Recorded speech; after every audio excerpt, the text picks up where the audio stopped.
la hija de la sangre helada, el grito cortante del viento de noviembre, aullaba entre las grietas de la cabaña de troncos, haciendo danzar sombras grotescas en las paredes ásperas, al ritmo de las llamas del hogar. Anya, de 18 años, con los huesos doloridos de frío, incluso bajo 3 gruesas capas de lana y pieles, frotaba un cuenco de estaño con cenizas hasta sacarle brillo.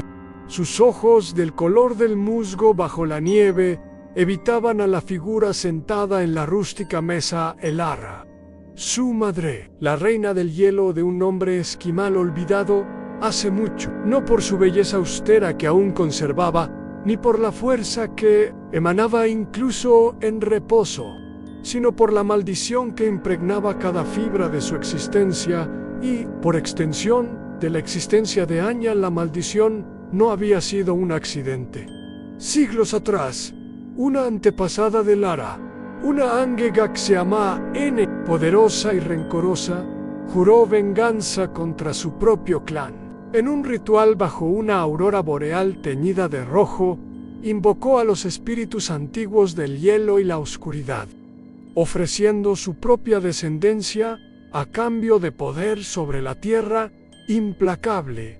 El poder llegó, sí, cosechas abundantes de raíces, árticas incluso en el invierno más cruel, la capacidad de ahuyentar a osos hambrientos con una mirada, de sentir el temblor de una tormenta de nieve horas antes, pero el precio fue el alma. La maldición convirtió a las mujeres del linaje en guardianas frías, conectadas a la tierra de un modo perverso. Ellas prosperaban, mientras Alaska sufría sequías repentinas tras un invierno suave, glaciares desplomándose, sin aviso, animales naciendo deformes. Eran los susurros de la tierra pagando el tributo exigido por la magia negra de la antepasada Neylara. Había abrazado su legado con fervor glacial. Para ella, la maldición era un manto de autoridad. Su pequeña comunidad cerca de Nohom, no con bondad, sino con el terror sutil de quien podía dictar hambre o abundancia por capricho. Anya había crecido viendo a su madre susurrar a la nieve y ésta acumularse más alta, señalar un arroyo y verlo congelarse al instante, matando a los peces que alimentaban familias. El dolor ajeno era el combustible del poder de Elara. La propia existencia de Anya era una paradoja dentro de la maldición. Ella también sentía la tierra, pero de otra manera, no como un instrumento para dominar, sino como una herida abierta. Sentía la agonía del alce atrapado en el hielo delgado que Elara había afinado deliberadamente. Escuchaba el lamento de los árboles congelados hasta la raíz. El dolor de los vecinos resonaba dentro de ella como un eco físico. Elara lo veía como debilidad, sangre débil. Escupía cuando Anya se encogía durante un ritual en el que Elara secaba un lago solo por ver el desespero en los ojos de los niños. Anya, la voz de Elara, cortó el aire como un cuchillo de hielo. La leña está baja. Ve a buscar más ahora. Ananya alzó la vista, encontrando los ojos de su madre. Eran como obsidiana, sin calor, sin remordimiento. Sí, madre, murmuró, con la voz ronca por el frío constante y el silencio forzado. Se puso su parca más gruesa de piel de caribú y ató sus botas Maklak. Afuera, Alaska era un gigante dormido bajo un manto blanco. La nieve crujía bajo sus pies, pero el aire era tan frío que quemaba los pulmones. Cada aliento formaba nubes fantasmales. Caminó hasta la pila de leña tras la cabaña, cerca del denso bosque boreal. Los pinos negros parecían centinelas, taciturnos, sus ramas dobladas por el peso de la nieve reciente mientras recogía troncos pesados. Anya sintió un temblor familiar en la tierra, no físico, sino una oleada de angustia. Miró hacia la aldea, a unos kilómetros de distancia. Un frío que no era del aire la recorrió.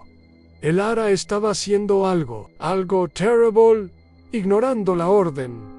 siguió el hilo invisible de dolor. Corrió sobre la nieve, jadeando, hasta una colina que dominaba el valle, donde los aldeanos mantenían un pequeño invernadero comunitario, su única fuente de vegetales frescos en el largo invierno. Lo que vio le heló el corazón a Elara. Estaba allí, en lo alto de una roca cubierta de hielo, con los brazos alzados. De su boca salían palabras guturales, una lengua antigua y olvidada que hacía vibrar el aire. Abajo, el invernadero comenzaba a las plantas dentro, zanahorias tiernas, repollos resistentes, se convertían en polvo negro. Los aldeanos, rostros marcados por el frío y la lucha, gritaban de desesperación. Los niños lloraban.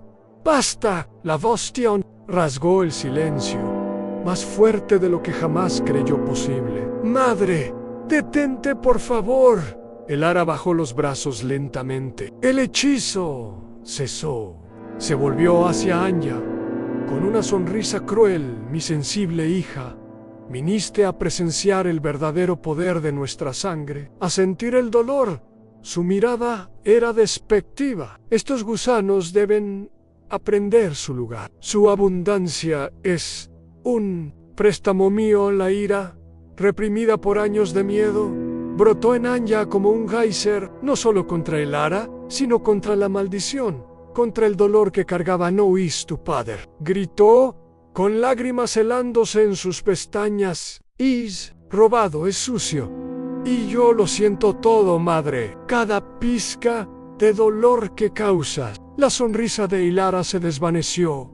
¿Lo sientes? Entonces siente esto. Alzó una mano, no hacia la aldea, sino directamente hacia Anya. Un dolor insoportable estalló dentro de ella, no físico, sino la agonía condensada de la tierra, que Elara había torturado por años. Sintió el grito silencioso de los glaciares colapsando, el estertor de los ríos congelados, la angustia de los aldeanos. Cayó de rodillas, un grito ronco escapando de su garganta. «¡Eres mi hija, mi sangre, mi heredera!», rugió Elara, descendiendo de la roca, sus ojos brillando con una luz sobrenatural. «Llevarás esta maldición como yo. Aprenderás a dominar el dolor, a extraer poder de él, o te quebrarás bajo su peso». Anya luchó por respirar, pero en ese mar de sufrimiento, algo nuevo surgió. No el deseo de dominar, sino de detenerlo.